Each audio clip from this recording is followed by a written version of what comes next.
আসসালামু আলাইকুম ভাইয়া পোরা, আপনারা সবাই কেমন আছেন? আজ আমি বানিয়েছি ডালের বড়া। ডালের পেঁয়াজু বলেন না, আমি আজকে বড়া বানিয়েছি। বড়া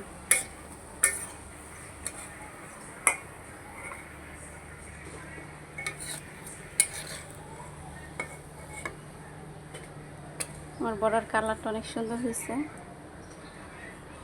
এই যে আমার বড়া, এখন আমি বড়া দিয়ে দেব। কারণ বড়া খাইতে বেশি প্রেম। এটা তেল কম দিয়ে ভাজতেছি, তাই মনে হয় এটাকে বড়া বলা হয়।